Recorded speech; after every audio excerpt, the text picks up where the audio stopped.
દરેક વિદ્યાર્થી મિત્રોનું કવિતા યુનિક એકેડમીમાં ફરીવાર હાર્દિક સ્વાગત છે. આજે આપણે નવો સબ્જેક્ટ ગુજરાતી વ્યાકરણ ટોપિક છે આપણું વાક્ય રચના.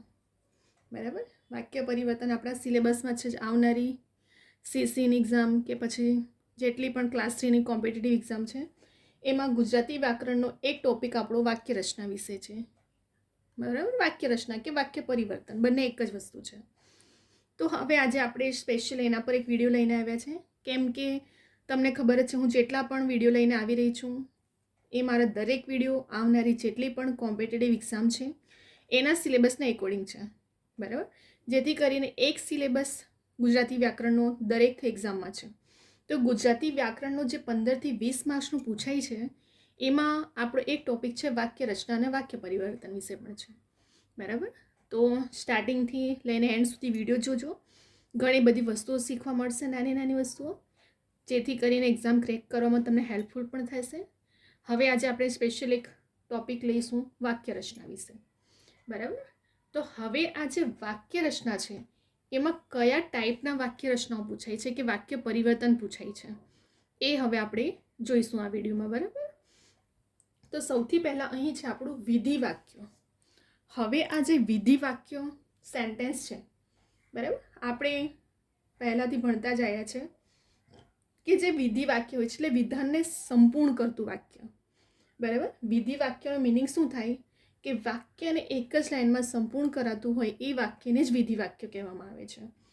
હવે અહીં આપણે ઉદાહરણો સાથે જોડતા જશું તો તમને વધારે સમજ પડશે. બરાબર, કેમ કે ઉદાહરણથી વધારે માઇન્ડમાં સ્ટુડન્ટને જલ્દી પહોંચે છે. તો વિધિ વાક્ય વિધાનને આખું પૂર્ણ કરતું હોય છે. જેમ કે મેં એ બોરડી જાતે ઉછેરી છે. આમાં કશે વચ્ચે નિષેધ આવ્યો, આજ્ઞાર્થ આવ્યું, વિદ્ય કે પછી ઉદ્ગાર, પ્રશ્ન કશું નથી. શું છે, એક જ લાઇનિંગ છે એન્ડમાં આખું વાક્યને પૂર્ણ કરી દે છે કે મેં એ બોરડી જાતે ઉછેરી. વિધિ વાક્યના એન્ડમાં ડોટ હોવું જોઈએ, કમ્પલસરી છે, યાદ રાખજો, તો જ એ વાક્ય સંપૂર્ણ થયેલું. એક બીજી લેંગ્વેજમાં કહીએ તો વિધિ વાક્ય જે સંપૂર્ણ વાક્ય હોય છે, બરાબર, એને કહેવામાં આવે છે. અને જો વાક્યને સંપૂર્ણ કરવામાં આવે તો એને ત્યાં ફૂલ સ્ટોપ હોય છે, એને આપણે બોલીએ છીએ. બરાબર, તો વિધિ વાક્યમાં સૌથી પહેલું ઉદાહરણ શું છે, મેં એ બોરડી જાતે ઉછેરી છે. બરાબર, આખું સેન્ટેન્સ એક બને છે, લાસ્ટમાં એક વિધાન વાક્યને પૂરું કરે છે એક ફૂલ સ્ટોપથી. દેવદૂતોએ ફોસલાવીને છૂટો પાડ્યો. બરાબર, એક આખું વાક્ય બની ગયું. અહીં વચ્ચે છે કશું, પ્રશ્નાર્થ વાક્ય છે, નિષેધ વાક્ય છે કે ઉદ્ગાર કશું નથી. દેવદૂતોએ ફોસલાવીને છૂટો પાડ્યો, લાસ્ટમાં શું છે, ફૂલ સ્ટોપ કરી દીધું કે હા આ વાક્ય અહીં સંપૂર્ણ થાય છે. બરાબર, ત્યાર પછી મેં તો અમેરિકામાં ત્યાંના ખેલાડીને મોઢામોઢ સંભળાવ્યું. તો અહીં પણ શું થાય છે, આખું વાક્ય એક વિધાનમાં પૂર્ણ થાય છે કે મેં અમેરિકામાં ત્યાંના ખેલાડીને મોઢે મોઢ એટલે સામે સામે સંભળાવવું. તો ત્યાં પણ શું થાય છે, જ્યારે આપણે કોઈ પણ વાક્યને અંત કેવી રીતે ફૂલ સ્ટોપ કરીને કરતા હોઈએ છીએ એટલે તે વાક્ય વિધિ વાક્ય બની જાય છે.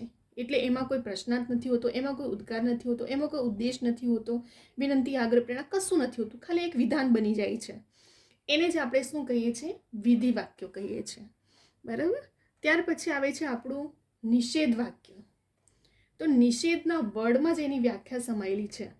જેમ કે નિષેધ, તો આપણે કોઈ વસ્તુને નકારમાં આન્સર આપતા હોઈએ કે નકારમાં એનું વાક્ય પરિવર્તન થતું હોય તો એને નિષેધ વાક્ય. કોઈ પણ વાક્ય હકારાત્મક નહીં હશે, ત્યાં એ વાક્ય નકારાત્મકતામાં દર્શાવતું હશે તો એ જ વાક્યોને આપણે નિષેધ વાક્યો તરીકે પણ કહીએ છીએ. બરાબર, તો અહીં નિષેધ વાક્ય મેં લખ્યું પણ શોર્ટમાં છે કે નકારમાં જ હોય છે. હવે આપણે એનું ઉદાહરણ જોઈશું. એક કડિયું હજુ એ પાછું ફર્યું ન હતું. જો અહીં શું આવે છે, ન એ નિષેધનો શું કરે છે, નિર્દેશ કરે છે.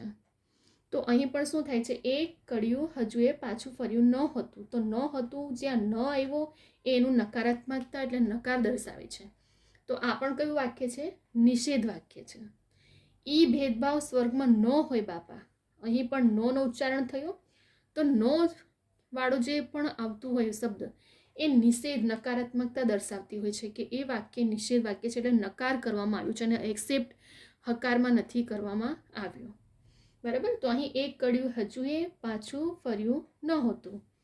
બરાબર, એ પણ નકારમાં આવ્યો. ઈ ભેદભાવ સ્વર્ગમાં ન હોય બાપા. તો ન હોય એ પણ નિષેધ દર્શાવે છે. હવે જો અહીં એ ભેદભાવ સ્વર્ગમાં હોય બાપા, તો પછી નકાર નહીં હોય, કેમ કે નો તો નીકળી ગયો ત્યાં, પણ અહીં નોનું ઉચ્ચારણ થયું છે એટલા માટે નિષેધ દર્શાવે છે. ત્યાર પછી આવે છે ત્રીજું ઉદાહરણ. આમ ચંત્યા કર્યા કાંઈ વળવાનું નથ. બરાબર, આ એક લોકલ લેંગ્વેજ એવું બોલવામાં આવે છે કે આમ આવી રીતે ચિંતા કરવાથી કંઈ વળવાનું નથી. તો એને આપણે લોકલ લેંગ્વેજમાં અહીં ઉચ્ચારણ કર્યું છે. આમ ચંત્યા કર્યા કાંઈ વળવાનું નથ. તો નથ પણ શું દર્શાવે છે? નિષેધ દર્શાવે છે. બરાબર, કે વસ્તુ હકારાત્મક નથી, નકારાત્મકમાં જાય છે.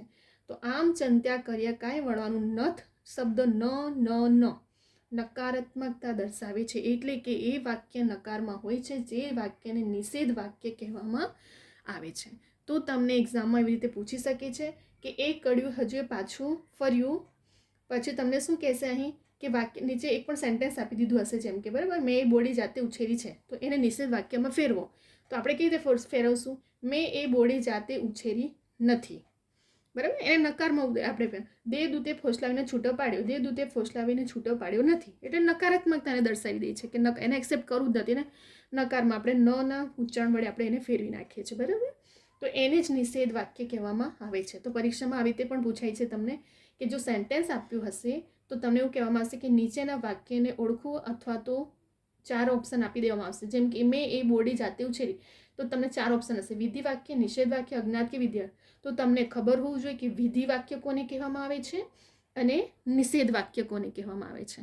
બરાબર, એક આવી રીતે પૂછવામાં આવે છે. અને બીજું તમને શું કહેશે, અહીં એક સેન્ટેન્સ આપ્યું હશે, જેમ કે મેં તમને કીધું મેં એ બોડી જાતે ઉછેરી છે, તો તમને એવું લખ્યું હશે કે નિષેધ વાક્યમાં ફેરવો, અથવા 4 ઓપ્શન આપ્યું હશે, તેમાં તમને દર્શાવવામાં આવશે કે નીચેમાંથી નિષેધ વાક્યને ઓળખો. તો તમને ખબર હોવું જોઈએ કે વાક્ય પરિવર્તન પણ કરતા આવડવું જોઈએ કે મેં એ બોડી જાતે ઉછેરી નથી, તો મેં એને નિષેધ વાક્યમાં ફેરવી કાઢ્યું. બરાબર, અથવા 4 ઓપ્શન આપ્યું હશે તો તમને ખબર પડવું જોઈએ કે વિધિ વાક્ય કેવી રીતે બને છે, નિષેધ વાક્ય કેવી રીતે બને છે. એવી રીતે લાસ્ટ યરના પેપરો જોશો એમાં પણ હશે, અને વાક્ય રચના, વાક્ય પરિવર્તન એવી રીતે કરવામાં આવે છે. બરાબર, તો મેં તમને એક એક વસ્તુ સમજાવું છું કે પરીક્ષામાં એક્ઝામમાં કેવી રીતે પૂછાય છે ક્વેશ્ચન. એક તો તમને સેન્ટેન્સ આપીને 4 ઓપ્શન આપી દીધું હશે કે વાક્યને ઓળખો, અને બીજું તમને પરિવર્તન કરવાનું પૂછાય છે કે એને નિષેધ વાક્યમાં ફેરવો કે વિધિ વાક્યમાં, અજ્ઞાતમાં, વિધેયમાં, ઉદ્ગારમાં. તો તમને કમ્પ્લીટલી આવડવું છું. અહીંયા આપણું 2 થી 3 માર્ક્સના ક્વેશ્ચન વાક્ય પરિવર્તન અને વાક્ય રચનાના પૂછાય છે. બરાબર, ત્યાર પછી આવે છે આપણું અજ્ઞાત વાક્ય. હવે આ વાક્ય અહીં પણ શબ્દ શું છે? આજ્ઞાત. તો આપણને એનું વર્ડ સાંભળતા જ ખબર, એની વ્યાખ્યા સમજાઈ જાય છે કે અજ્ઞાત એટલે આજ્ઞા અપાઈ હોય તેવું જ વાક્ય હોવાનું છે. બરાબર, તો અહીં અજ્ઞાત વાક્ય એટલે આજ્ઞા અપાય તે વાક્યને અજ્ઞાત વાક્ય કહેવાય. કોઈને પણ આજ્ઞા, આદેશ દ્વારા શું કરવામાં આવે છે? કાર્ય કરવામાં આવતું હોય એવું વાક્ય. એનો મિનિંગ શું થાય છે? આજ્ઞાર્થ.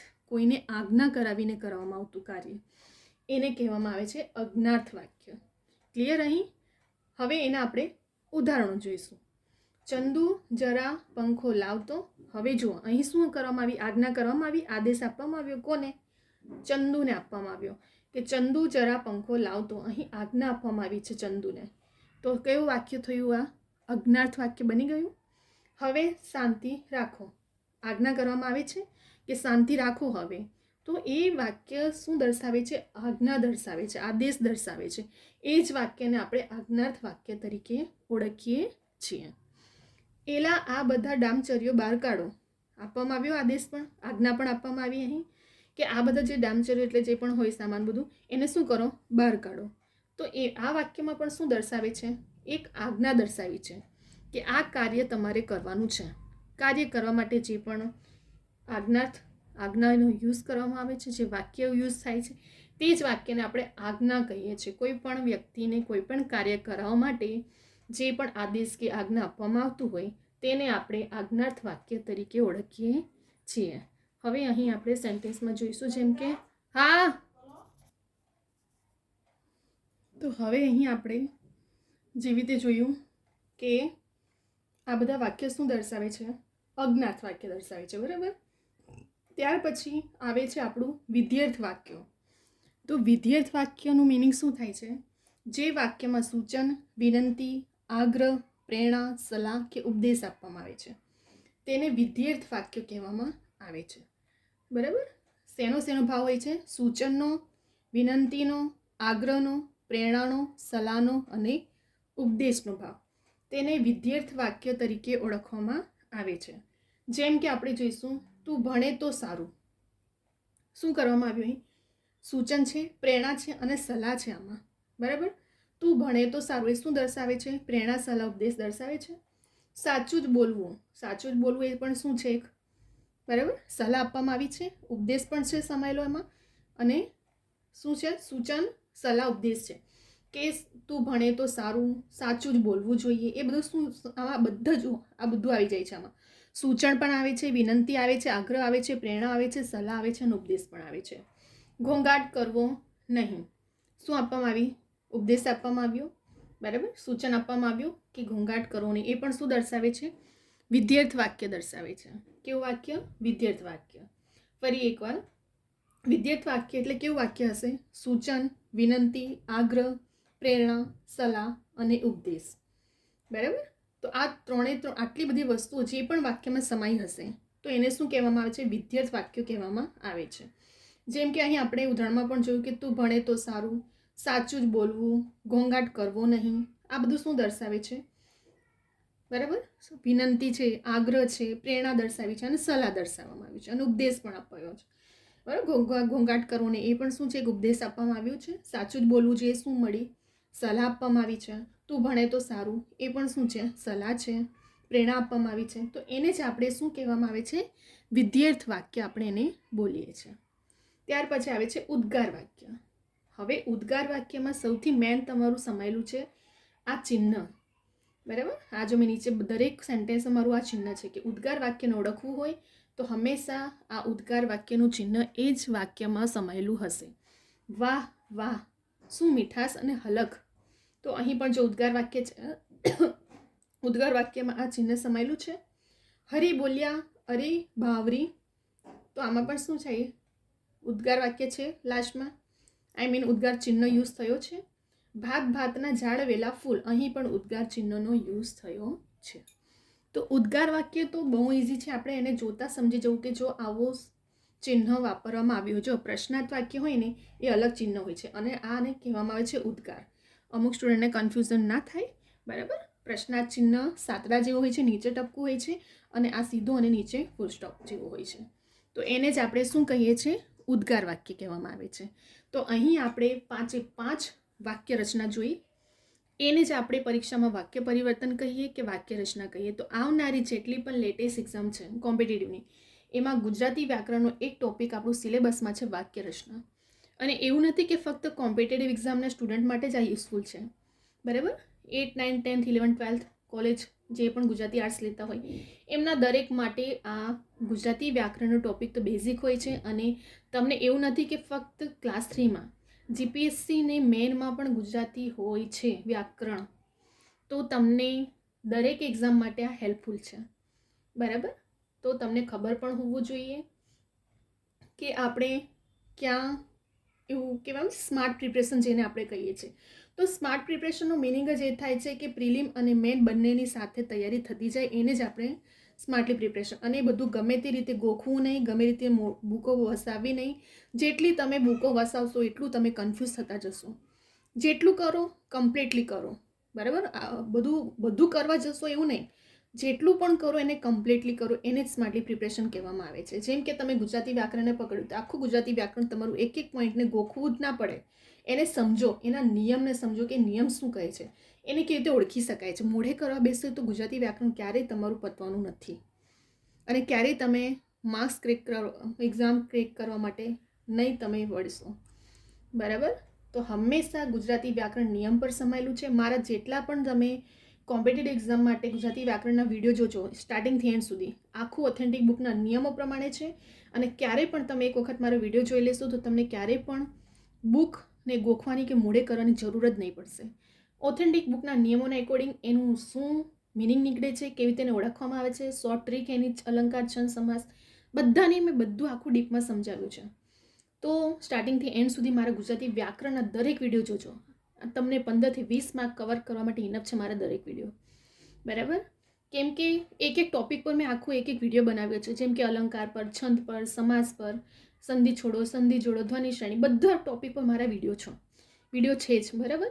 તો લેટેસ્ટ એક્ઝામની જેટલી પણ આવનારી ક્લાસ 3ની એક્ઝામો છે કે પછી જેટલી પણ બાકીની લેટેસ્ટની એક્ઝામો છે, દરેકમાં આપણો ગુજરાતી વ્યાકરણ સિલેબસમાં છે. તો એના માટે સ્પેશિયલ આજે આપણે વિડીયો પણ બનાવી દીધું વાક્ય રચના વિશે, બરાબર. અને ખાસ વસ્તુ, નિયમને સમજો, બીજું તમને ગોખવું કે મોઢે કરવું જ ના પડશે. ફરી એકવાર આપણે ફટાફટ રિવિઝન કરી લઈએ, જેથી કરીને ક્યાંક સ્ટુડન્ટને રહી ગયું હોય, કન્ફ્યુઝન થયું હોય તો ક્લિયર થઈ જાય. આપણે દરેક વિડીયોને એક વખત ક્લિયર તો રિવિઝન કરીએ છીએ. અને રિવિઝન એવું કહે છે ને, રિવિઝન સ્ટુડન્ટને પરફેક્ટ બનાવે છે. કેમ કે આપણે એક વસ્તુ જોઈએ તો આપણે સ્વામી વિવેકાનંદ નથી, એને 1-2 વખત આપણે જોઈશું ને વિડીયોને તો આપણને લાઈફ ટાઈમ યાદ રહી જાય માઇન્ડમાં કોઈ વસ્તુને, બરાબર. અને એ બધી વસ્તુ જ્યાં ફર્સ્ટ ટાઈમે જોવાથી કન્ફ્યુઝ થઈ તે વસ્તુ ક્લિયર થઈ જતી હોય છે.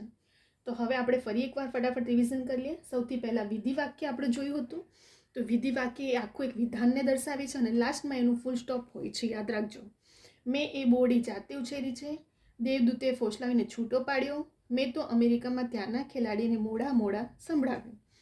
કોઈમાં ઉદ્દેશ નથી, નિષેધ નથી, કે વિદ્યાર્થ નથી, કે ઉદ્ગાર નથી, કે પ્રશ્નાર્થ વાક્ય નથી અહીં, બરાબર.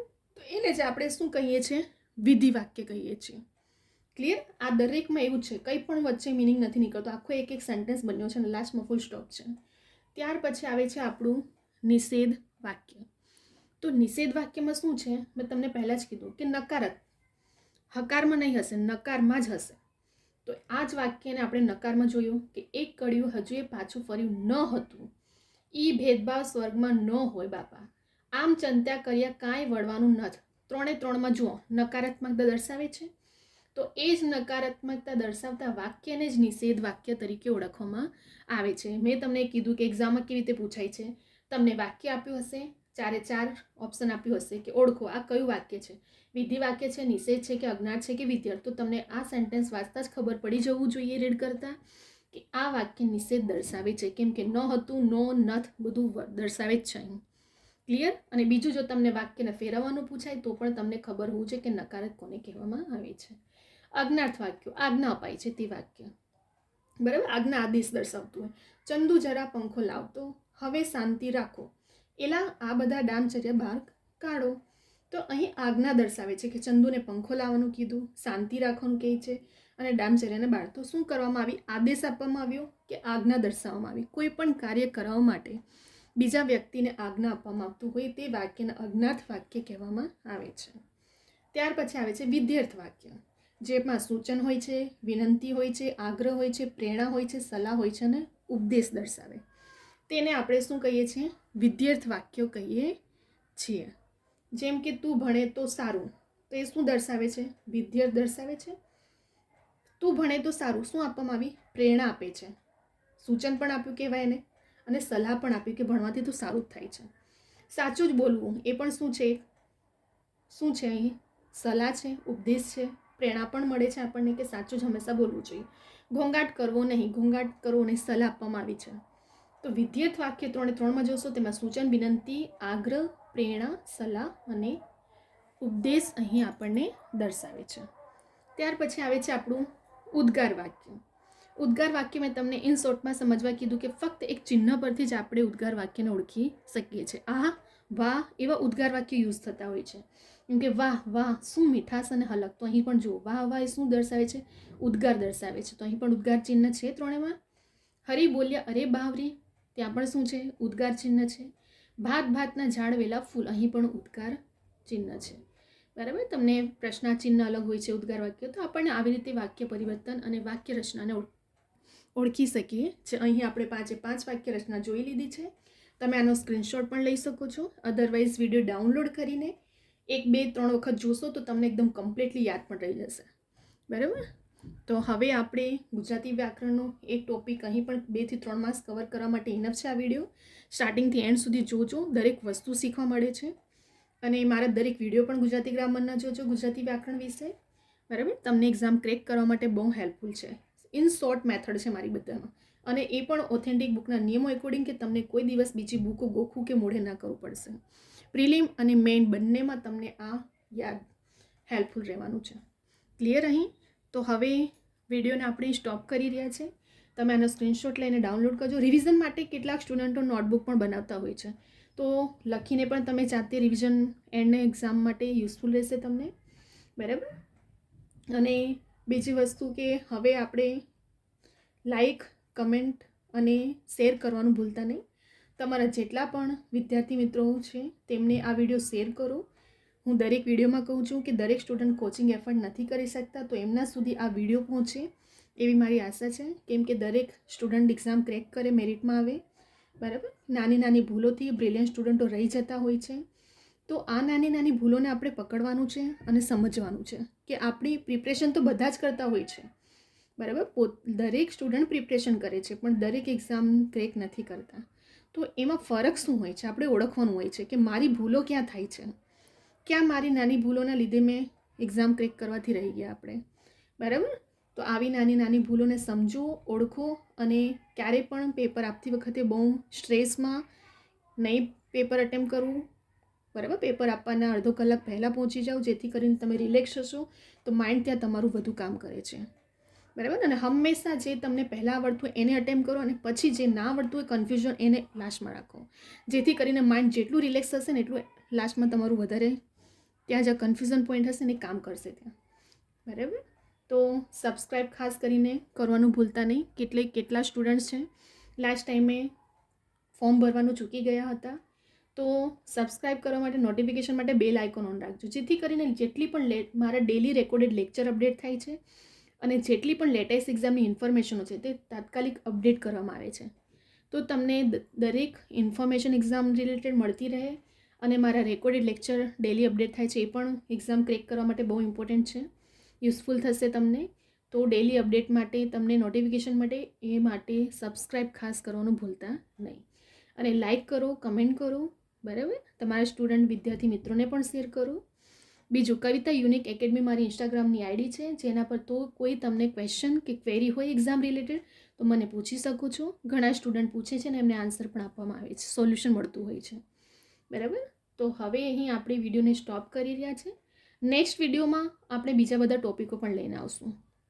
એક્ઝામ ક્રેક કરવા માટે મારા વિડીયો જોવો, બહુ યુઝફુલ અને હેલ્પફુલ પણ થશે તમને, ક્લિયર. અને એવું નથી કે વચ્ચેથી તમે સ્ટાર્ટિંગથી એન્ડ સુધી જ્યારે જુઓ છો ને વિડીયોને ત્યારે તમને એક નાનો પોઈન્ટ સમજ પડે છે કે પેપર સેટર કેવી રીતે પેપરને કાઢતા હોય છે, સ્ટુડન્ટને કેવી રીતે કન્ફ્યુઝ કરતા હોય છે અને સ્ટુડન્ટ ક્યાં કન્ફ્યુઝ થાય છે ઉતાવળમાં. દરેક વસ્તુને હું હાઇલાઇટ કર્યું છું મારા દરેક વિડીયોમાં. તો સ્ટાર્ટિંગથી એન્ડ સુધી જોજો, ઘણું બધું શીખવા પણ મળશે, બરાબર. English grammar, Gujarati grammar, math, reasoning, quantity aptitude, દરેકના શોર્ટ ટ્રિક, શોર્ટ મેથડ, પાછલા વર્ષના પૂછેલું દરેક ટોપિક પર મેં વિડીયો સ્પેશિયલ લઈને આવીશ. તો હવે અહીં આપણે વિડીયોને સ્ટોપ કરી રહ્યા છે. નેક્સ્ટ વિડીયોમાં આપણે બીજા બધા વ્યાકરણના પણ ટોપિકો જોઈ લઈશું, બરાબર, એક્ઝામના સિલેબસના એકોર્ડિંગ. હવે આપણે નેક્સ્ટ વિડીયોમાં બીજા બધા ટોપિકો સાથે આવશું.